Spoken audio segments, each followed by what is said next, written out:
Halo, apa kabar teman-teman? Jumpa lagi dengan saya Diansyah. Gimana? Semoga teman-teman selalu dalam keadaan sehat walafiat. Kali ini saya akan membawakan cerita dari salah satu teman saya tentang teror. Tunggu.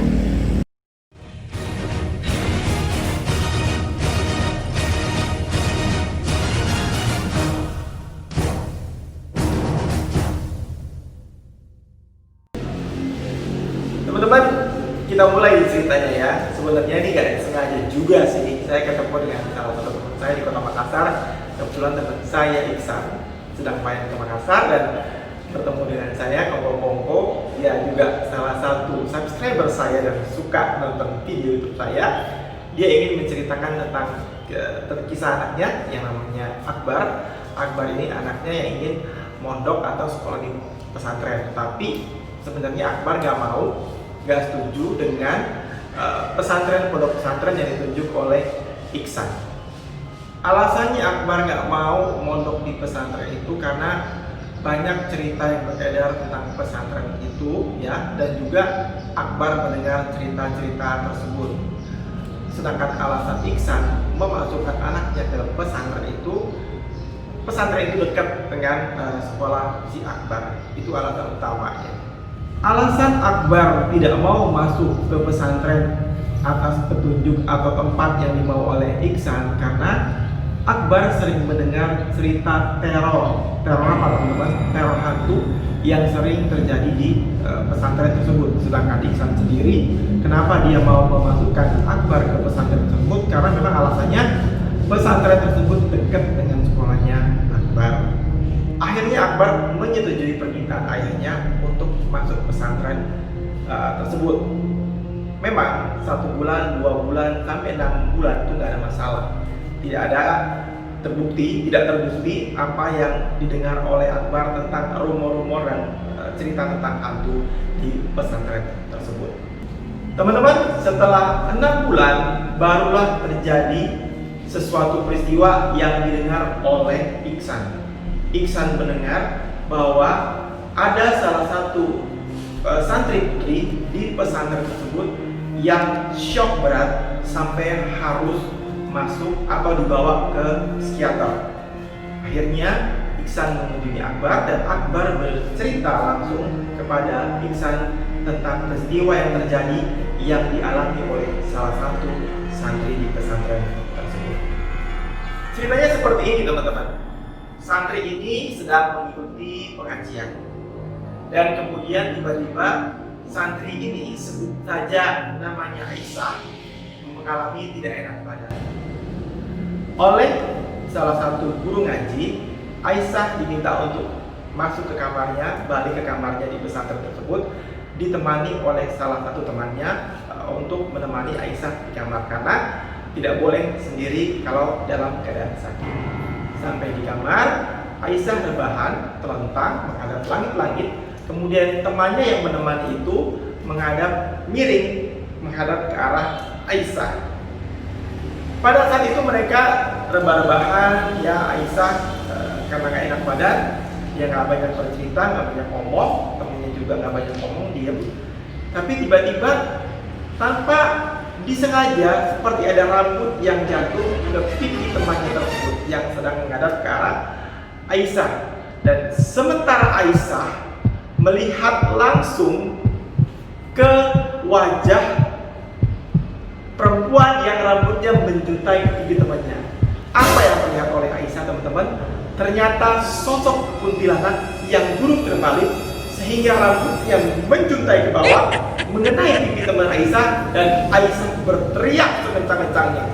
Hebohlah akhirnya pesantren tersebut. Teman-temannya lagi mengaji langsung menghampiri kamar Aisyah beserta guru ngajinya. Ketika teman-teman Aisyah dan guru mengajinya menghampiri atau datang ke kamar Aisyah, mereka melihat Aisyah dan temannya sudah dalam keadaan seperti ini. Teman-teman ketakutan menggigil. Ya, saking udah takutnya mereka tidak bisa berkata apa-apa dan mereka seperti bukan kesurupan ya teman-teman ya. Kalau ketakutan tuh gimana ya? Rasanya nggak bisa diucapkan saking takutnya. Akhirnya Aisyah dan temannya dibawa keluar dari kamar dan dibawa ke aula pesantren. Setelah dibawa ke aula pesantren, mereka atau teman-temannya, guru ngajinya menduga atau mengira si Aisyah ini kesurupan. Ternyata tidak, dan nggak bisa ditanya ada apa yang sebenarnya terjadi. Akhirnya Aisyah dipulangkan ke rumahnya, diambil orang tuanya, dan dibawa ke psikiater. Aisyah tidak mau berbicara itu selama seminggu, teman-teman. Setelah seminggu tenang, Aisyah merasa tenang, baru Aisyah bercerita apa yang sebenarnya terjadi, apa yang sebenarnya dilihat oleh Aisyah pada saat di kamar di pesantren tersebut. Teman-teman, orang tua Aisyah menyampaikan kepada pihak pesantren apa yang diceritakan oleh Aisyah. Pihak pesantren tidak menggubris cerita tersebut dan mengatakan bahwa itu hanya alasan Aisyah untuk tidak kembali lagi ke pesantren. Sampai akhirnya beberapa bulan kemudian, Akbar mengalami sendiri kejadian yang langsung dilihat oleh mata kepalanya. Kejadian yang dialami oleh Akbar itu terjadi pada akhir semester dan mereka masuk libur semester. Teman-teman, Akbar ini kan santri pria, sehingga santri pria itu dibedakan tentang kamarnya atau gedungnya dengan santri wanita. Santri pria di pesantren tersebut punya 4 gedung, gedung 1, gedung 2, gedung 3, gedung 4. Dan masing-masing gedung ini pulang untuk liburan semester itu bergiliran, jadi tidak serempak mereka pulang semua. Dan gedungnya Iksan itu berhadapan langsung dengan masjid yang ada di pesantren tersebut. Pada malam kejadian, teman-teman, memang gedungnya Akbar itu belum mendapat giliran, belum masuk giliran untuk bisa pulang liburan semester, sehingga mereka masih bisa kumpul-kumpul di gedung asrama pesantren lah ya. Akbar itu letaknya kamarnya di lantai 2 gedung pesantren. Jadi kalau malam mereka suka kumpul, karena kebetulan mereka boleh, tidak ada acara pengajian pada waktu itu, mereka diperbolehkan untuk tidur agak larut ya. Dan kamar mereka itu jendelanya dibuka karena panas ya, gerah ya. Nah, dari kamar itu terlihat masjid ya, terlihat masjid, juga ada toilet di situ. Nah, teman-teman, di masjid itu, di samping masjid ya, itu ada keranda. Nah, nggak jauh dari situ juga ada toilet. Jadi kalau orang di toilet itu yang kebetulan nggak ada atapnya, karena itu hanya untuk buang air besar atau air kecil, itu terlihat kerandanya ya, separuh keranda itu terlihat. Begitu juga dari kamar Akbar itu juga terlihat kerandanya, walaupun hanya separuh saja. Pada saat Akbar dan teman-temannya ngobrol itu, salah satu temannya karena kepanasan melongok ke jendela dan tepat melihat ke arah keranda. Temennya bilang, ih, kok keranda itu ada isinya? Teman-temannya nggak menggubris, termasuk Akbar nggak menggubris, gitu ya. Terus yang melihat keranda itu ada isinya teriak begini, ih, itu kan pocong, itu kan pocong. Barulah teman-temannya sontak melihat ke arah jendela dan memberikan teman-teman yang lain yang ada di kamar lainnya. Mereka berteriak, pocong, pocong, pocong. Saat mereka mau menutup jendela karena takut, sekelebat mereka melihat salah satu ustadz yang bekerja di pesantren tersebut. Ustadz tersebut masih muda, masih kuliah, dan pulangnya larut malam hendak buang air besar atau buang air kecil di WC atau di toilet yang terdapat di samping masjid. Tapi ketika mereka lihat, ustadz itu bergegas saja tanpa menoleh ke arah keranda dan langsung masuk ke arah toilet. Sontak para santri laki-laki yang ada di lantai Akbar itu teriak, "Oh, Ustaz, itu pocong, ada pocong, ada pocong." Santri ustadz muda tadi seketika langsung kabur, dan dia nggak inget kalau dia sendiri itu belum menggunakan kembali celananya. Kabur langsung ke arah kamarnya. Hebohlah pesantren tersebut dengan kejadian tadi. Langsung gak lama kemudian, Pak Kiai yang menjadi pemimpin pondok pesantren tersebut keluar dan berusaha menenangkan anak-anak, tapi mereka masih teriak pocong, pocong, pocong. Dan Pak Kiai menghampiri ke kamar ustadz muda yang tadi kabur dari toilet.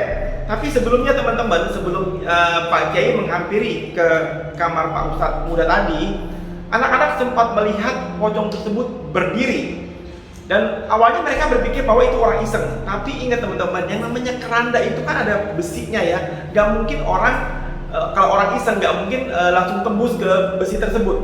Mesti dibuka dulu kerandanya baru dia bisa keluar. Tapi ini tidak. Jadi pocong tersebut bangun dan menembus besi-besi yang ada di atas keranda. Itu yang membuat mereka heboh. Nah, kita balik ke kamarnya Pak Ustadz muda yang disamper oleh Pak Kiai tadi. Sama seperti kejadian santri wanita, Ustadz muda tadi itu menggigil seperti ini sampai dia sendiri belum sadar bahwa dia belum menggunakan celananya.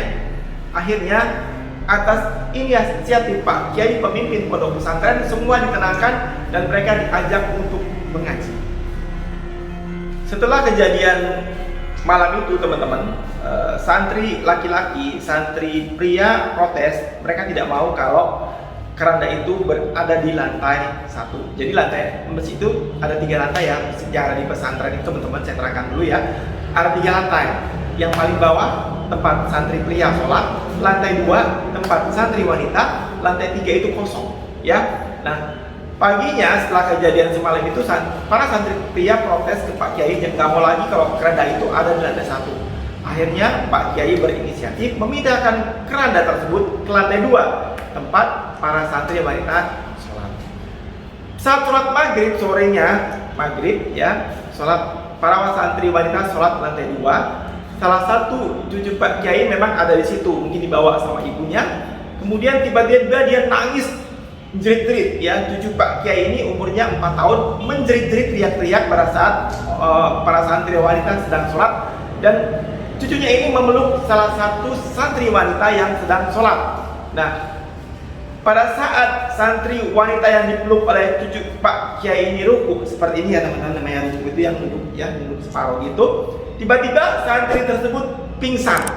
Kagetlah semuanya. Ada apa? Setelah itu santri ini dibawa ke kamarnya untuk ditanya apa sebenarnya yang terjadi.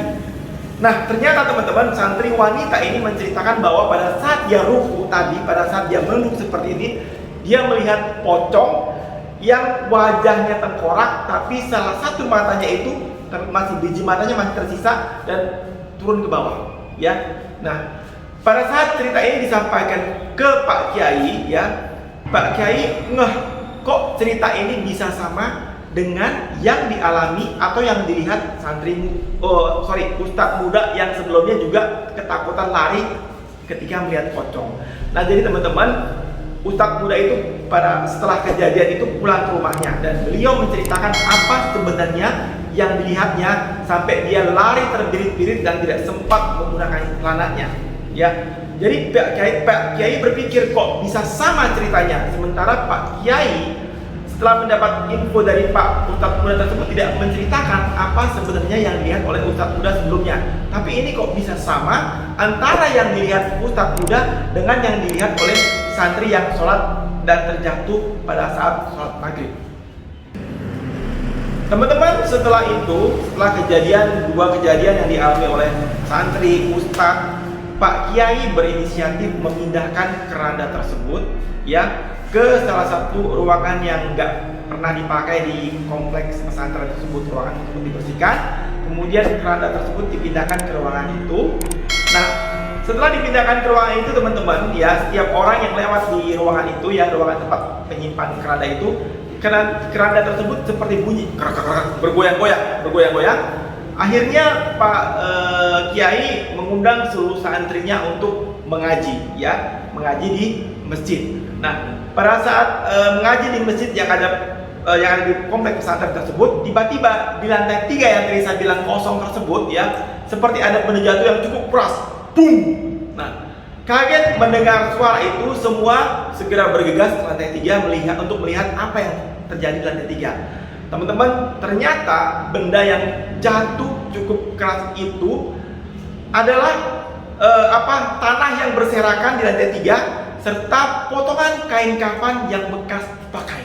Nah, teman-teman, dari mana barang-barang itu semua? Semua heran, kok bisa ada tanah dan bekas potongan bekas kain kafan yang sudah terpakai.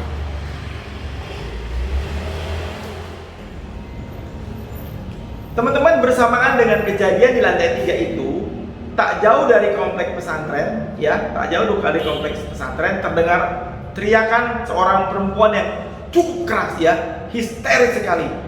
Ternyata setelah dilihat oleh orang-orang sekitar apa yang terjadi di rumah tersebut, anak yang teriak itu ternyata anak dari orang tua yang keluar dari depan pintu kamar dengan kondisi hidungnya sudah berdarah-darah dan sudah terjatuh di depan pintu kamarnya.